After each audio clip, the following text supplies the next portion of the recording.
What's going on, everybody? So, we're gonna talk about shortcuts, and what works best for a workflow. For me, I'm gonna show you my personal workflow. We're actually gonna do a design on the workflow shortcut keys. It was requested to show how to use what the Streamdeck is. Some people are familiar with using it in their workflow when it comes to photography. And apparently y'all have been hearing me talk about Streamdeck in my videos and not knowing what the heck I'm talking about or how to incorporate it in your workflow. So I have this handy little thing here. I've already laid out some of the stuff. These are to launch the apps. Right now I currently have ScreenFlow running, so we're not going to play with that, or we're not going to play with that until the very end. But I want y'all to see what I'm doing. So we're going to start with Lightroom Classic. I actually was able to find, where is it? Lightroom shortcuts, Lightroom shortcuts. I have it here. Okay, keyboard. Yeah, okay, so this is going to be Classic, and this is what we're going to use to set up our Lightroom Classic. So I've labeled it LRC. So I'm actually going to click on this here. This particular thing that I have here is to switch profiles. That way I'm able to knowing where I'm navigating to when I'm using my Streamdeck, in which app I'm managing it. Essentially, when I do have this open, it should only be working for me in the function of that app when I have the app launched, because I don't usually have everything else launched. I don't need the internet open right now. Although it will redirect you. Like if you click on the bottom link, this is where you can find this PDF file for the shortcuts, because there's an extensive list of shortcuts. We're going to set them up. So I actually do use Library and Develop a lot. There are other shortcuts here, but honestly, I don't really use everything in here. Not everything needs to be set up. So I always say, because I'm limited on buttons, even though I could technically create a folder and make more hotkeys, I kind of want to just limit it to like a really quick grab and go when I'm doing my Streamdeck. I don't want to have to configure every little thing when I know I'm not going to use it. So let's start. As I mentioned, we're going to do a hotkey, because that's what a shortcut is. It's a hotkey. All right, so I use Library, so it's Command Option 1. So Command Option 1, that's what it's going to look like. I'm using a Mac, but for those who are using Windows, Control Alt 1. And Streamdeck is universal. It works with Windows. It works with Macs. So if you do have one, whether it's the 6 key, the 15 key, which is what I'm rocking, or I think it's the 30 something. I don't know how many keys are on the Streamdeck XL. Oh my God, I'm getting tongue-tied here.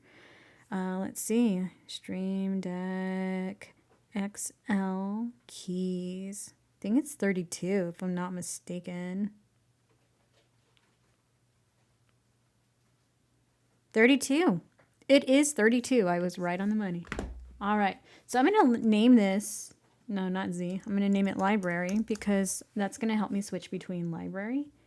And we're going to create another hotkey right here. And we're actually going to do Option 2, because I switch between these two all the time. I don't need to worry about map, book, slideshow, print, web, or going back and forth. I don't need to worry about that. So we're going to do develop. So in this case, we're going to do Command Option 2. And we're going to call this develop. Oh, wait, there's no E on develop. Duh. All right, so I want to show you how that works. I have Lightroom Classic open, and I want to show you this. So if I switch between it, oh wait, y'all can't see that. So let's go ahead and just open this here. So I'm using the keys. It won't show you the keys being used, but I am using the Streamdeck physical button. So I'm switching to develop. I'm not touching anything on my keyboard. I'm not even moving the mouse. I'm just literally hitting the hotkeys on my Streamdeck. So it's pretty efficient. All right, so now let's go to our PDF file. These are two that I want to use, so we're going to keep them. There is a very important one that I like, which is Command Z, or I forget what it is on the Windows, but we'll look for it. Okay, so keys for managing photos and catalogs, and we'll come to it as we come across it. I honestly don't need to worry about managing my catalogs. I like to do them manually, but if you want to manage your catalogs with the Stream Deck, be my guest. You can use all of these wonderful commands. I don't need to worry about that though. It's not something that I need to click a button and then start typing. I can manually do those. The ones that I want to do are the ones that when it comes to brushes and certain things, I want to be able to do that by clicking on a button on my Stream Deck as opposed to having to go to edit and all this other junk. All right, let's see, sliders. So anything with a click on a Stream Deck does not work. It will not function. So that is something you will have to actually do. I know someone was talking about using a different keyboard that has sliders. That's great if it works for you. But I prefer to do things a little different. The Stream Deck is one of the, little things that I've got, not just for streaming, but I use it for certain apps. So let's go ahead and look here. Total exposures, all this stuff, reset crops and stuff. So I don't really need to worry about this because I like to manually do those things. Oh, let's see. Here we go. Increase and decrease a brush. That is something I use. And most people use the brush to increase, whether it's feathering or hardness or the brush size. They like sliders for those. Me personally, I can set that up on the Stream Deck. So I'm going to show you how. So as you've noticed, everything is a hotkey, right? All right, so in this case, it's saying this is decrease, this is increase. So this is going to be your bracket bar on your keyboard. So what I'm going to do for decrease, I'm going to click on this one, and I'm going to name it decrease. Well, actually, you know what? I'm going to do what I did with Pixelmator. I'm going to name it minus brush. And now we're going to do increase. So we're going to create another hotkey. And we're going to do the opposite of the bracket, which is, if I'm doing this right, is it increase? Yeah, it's increase. And I'm going to name this plus brush. Now, I like to do the feathering as well because I like to change the hardness and stuff. And we're gonna set those up too.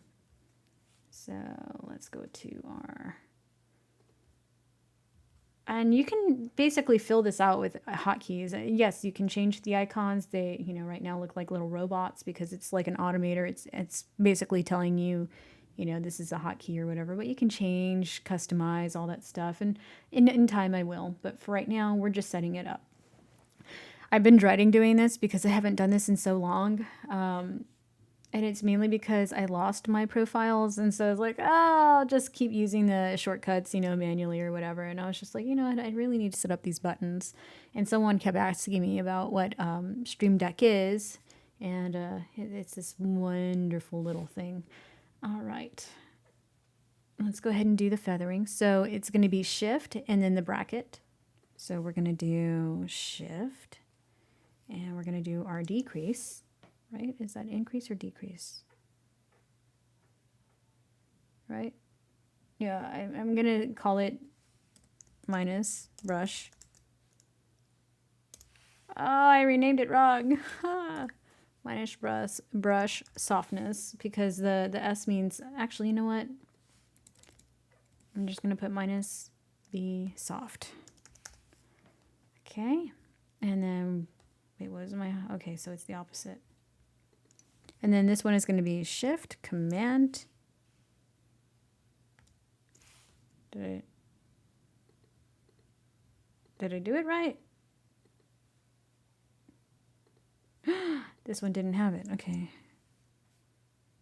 Oh, wait, I did do it wrong.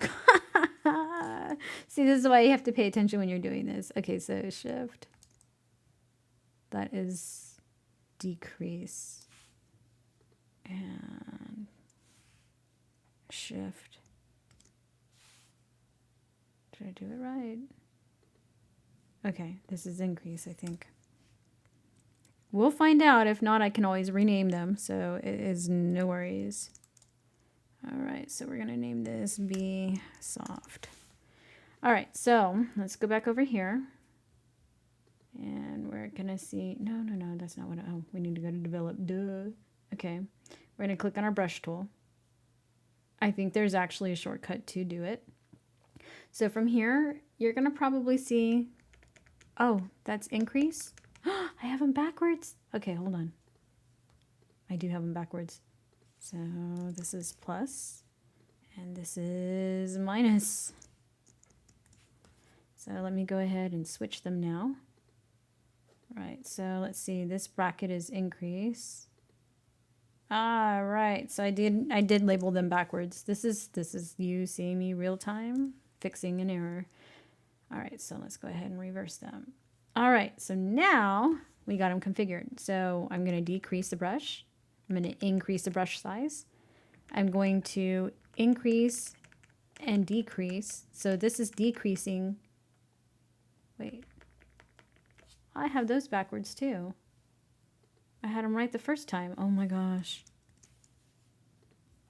Okay, let me switch those around again.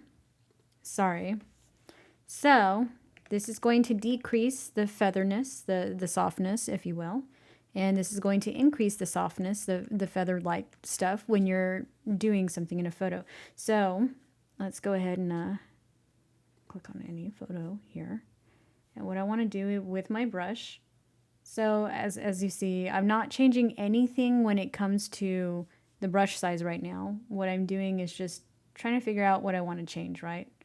So I want to, you know what? I don't want to play with that. Let's just, how do I I'm like, how do I undo something? And I'm like, never mind. I was just talking about this. Okay. All right. So as soon as it comes here, let's just change the exposure. Come on, take me to a new photo. There we go. Okay. So I want to change the exposure, right? So I want to lower it. I want those leaves to pop. So now we're going to use our brush. And I'm going to actually increase the softness. I'm going to increase my brush size. And I'm just, oh, that came out way too dark. But I don't have to worry about going here or, you know, doing that. I can do it with a trackpad. Yes, it is very efficient. But I also like having to control things here, like if I wasn't using a trackpad. For me, it works either way. All right. So the next command that we're going to work on is going to be the undo button. I love that button more than anything.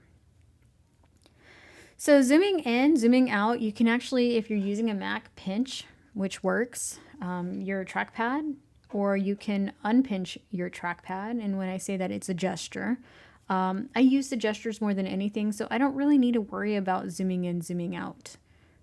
There's a lot of things that work very well when using a trackpad, but if you don't have a trackpad and you have a mouse, then I would think that this would be very handy for you. I'm not worried about switching loops. Oh, here we go. Deselect all photos, select active photo. I mean, I could do that, but that's not what I really use in my workflow anyways. Enable painting. No. I know I'm being very picky about what I do in Lightroom because there's not really much I do, and most of it is manual anyway. No, we're not doing slideshows. We're not doing printing. We're not doing the web. Secondary window. Oh yeah, that would be nice if I had it, but I don't have a secondary window. So that doesn't apply. And that's why I said you have to be picking and choosing what works, what doesn't work, etc. Okay. I don't really rate my photos. I mean, I don't go through and say like, oh, that's my absolute favorite. I just choose one and say, okay, we're just going to work on this. Let's see. Comparing, clipping, toggle, reset. I do kind of like the reset, crop, but honestly, I still do that manually.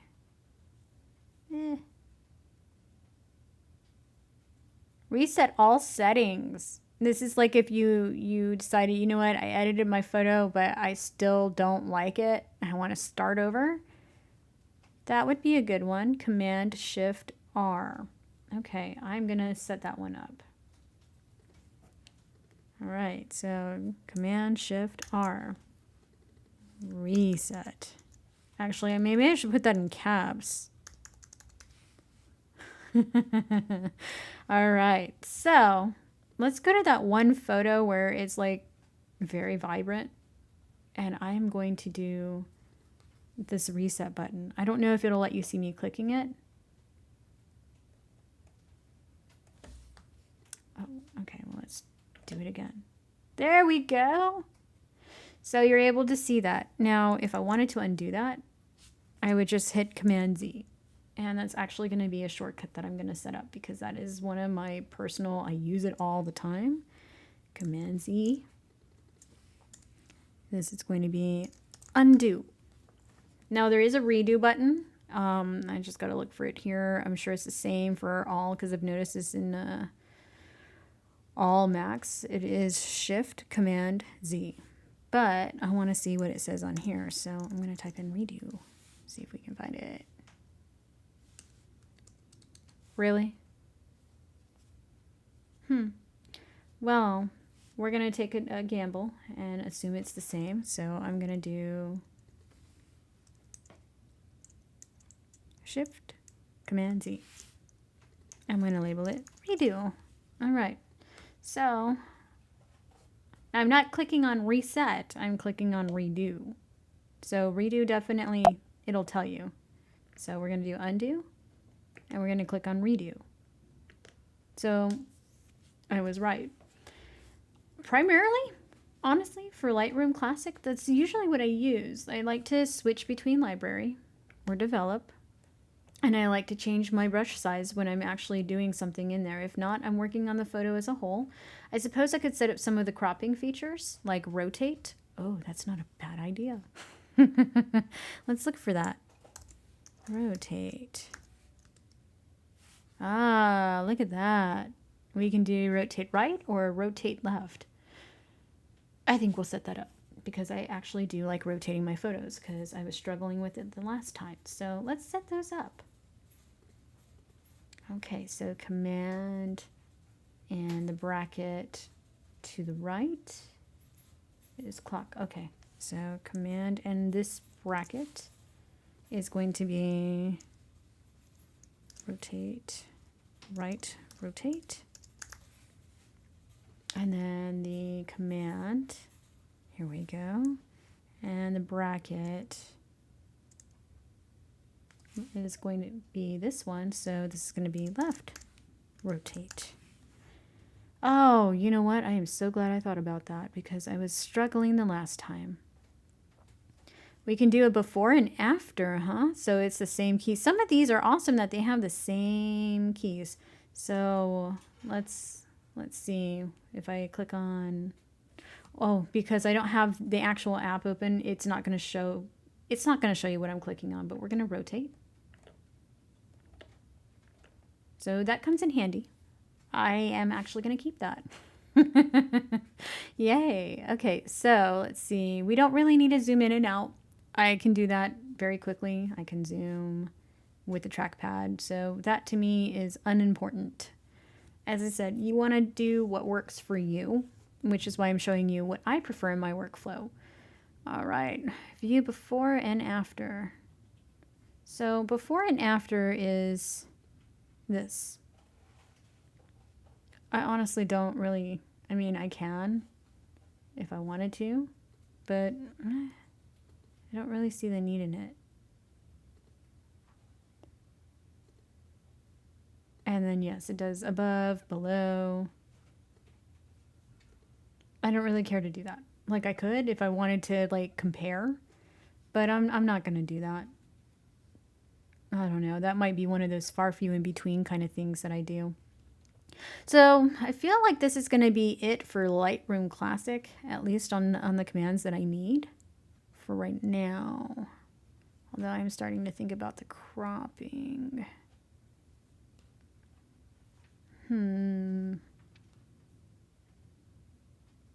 Yeah, that's metadata. I see some of this stuff. Like some people want to be very detailed about their photos and are very, very big on organization. And I'm still trying to organize all of my photos. I don't have time for that. I'm serious. We do have Command E, which is edit in Photoshop. So I will set that one up too, because we do edit in Photoshop. So Command E, edit PS. So let me go ahead and click on this. And it should ideally launch Photoshop, which we see on the left sidebar there. And we'll be essentially editing in Photoshop. So what usually happens is once you switch an app, Streamdeck is going to actually switch that. And if it doesn't, that's why I have these little profiles set up to switch between them to open up Photoshop, for example. But I don't think we really need to worry about that at this time. So we're just going to not save because we don't really need to worry about that right now. But that's going to be pretty much, I think, all of my go-to shortcuts for Lightroom Classic. The same thing is pretty much going to be when you're using any program, and then that includes Lightroom. I actually did find regular Lightroom CC. They have slightly different shortcuts than Lightroom Classic. And I can tell you, they're not on their website. The guy that I was working with via Adobe actually took me to this lady's website, the Lightroom Queen, and she has all of these commands listed for you. So if you're using Lightroom CC, you can go to this particular website, the Lightroom Queen, and get the PDF file for the shortcuts. That way you can expand your workflow in a very efficient way, very quickly. Or maybe I should have said not expand, but I want to say just make it more efficient. But yeah, that's pretty much it when it comes to creating shortcuts, at least in Lightroom. Now, Photoshop is a different story. It's the same process, but you've got your Windows keyboard shortcuts, and then you've got your Mac keyboard shortcuts, and there's different things that you can do in Photoshop versus Lightroom. So, there's a bunch of these commands here, and it'll tell you all of these different things that you can select and use. But I usually do certain things, so, I might set up the most used ones that I do, just like I did with Lightroom Classic, which, one thing at a time. So I think this is all I need for Lightroom for now. I hope you all enjoyed watching, and hopefully this helps you for those who are using a Streamdeck. If you're trying to make your workflow ideal for yourself, I hope this has been a good video for you all to pick up on how to do that. And yes, it is all hotkeys and switching profiles. That way you can go back and forth between apps. Thank you for your time. Don't forget that if you did enjoy the video, to like and subscribe and tune in for the next video. Thanks for hanging out with me. I'll see you all next video. By the way, I totally forgot to mention, you have to set up the profiles with the app in correspondence. So for example, I'm going to set it up with Photoshop right now. So that way when I do launch these, it pulls up those particular apps. That was the one thing I wanted to make sure to show you all, because I forgot I had to set them. So you can always go to Other, find your application, and set it. In this case, I've already done it, so I'm not changing anything here. And you can actually choose which one you want as your default. For me, I like to launch the apps, and then once I do, it'll go to that profile. So I forgot to mention that. You want to make sure that you set up the app for that profile. That way, when you're in that app, it's got that profile working when you're actually on that particular app, so it switches for you. That was the other thing I wanted to mention, but again, thank you for your time. You all have a wonderful evening, and I'll see you all next video.